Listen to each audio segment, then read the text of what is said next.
Assalamualaikum warahmatullahi wabarakatuh dan salam sejahtera. Kembali lagi bersama saya Rusdi Syarif. Saya doakan kita semua selalu sehat, rezeki dilancarkan dan urusan kita semakin dimudahkan oleh Allah Subhanahu wa taala.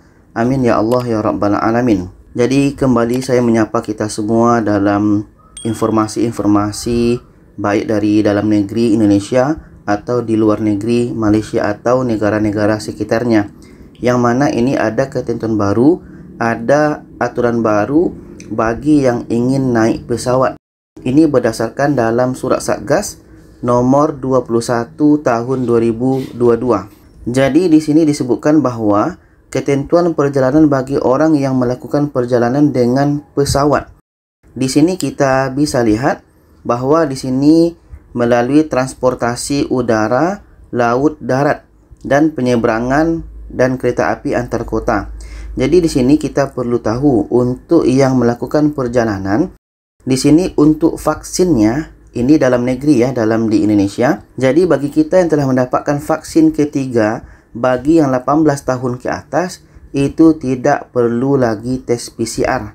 Atau bagi anak yang berumur 6 hingga 17 tahun itu pun hanya perlu vaksin kedua. Kalau sudah vaksin kedua tidak perlu tes PCR. Poinnya bagi yang dewasa 18 tahun ke atas, kalau sudah mendapatkan vaksin ketiga atau booster itu tidak perlu tes PCR.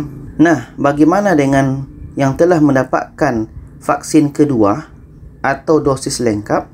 Bagi yang berumur 18 tahun ke atas itu perlu tes PCR 3 kali dalam 24 jam atau antigen 1 kali dalam 24 jam. Oke, di sini kita ada pilihan. Oke, bisa PCR atau antigen.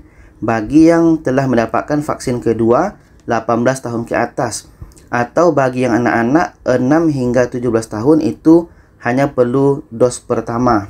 Oke, ini perlu kita pahami. 18 tahun ke atas itu yang vaksin kedua perlu tes PCR atau antigen. Kalau bagi anak-anak hanya perlu dosis yang pertama.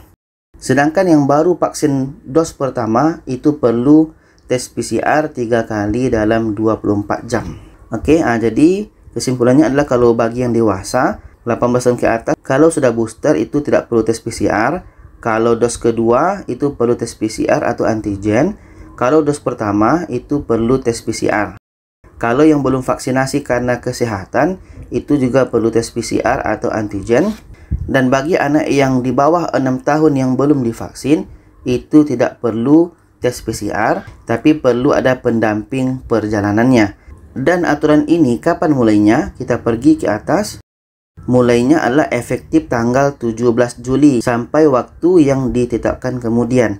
Jadi mulai besok itu 17 Juli itu sudah mulai berlaku persyaratan ini. Jadi itu saja, semoga kita bisa memahaminya. Terima kasih. Wassalamualaikum warahmatullahi wabarakatuh.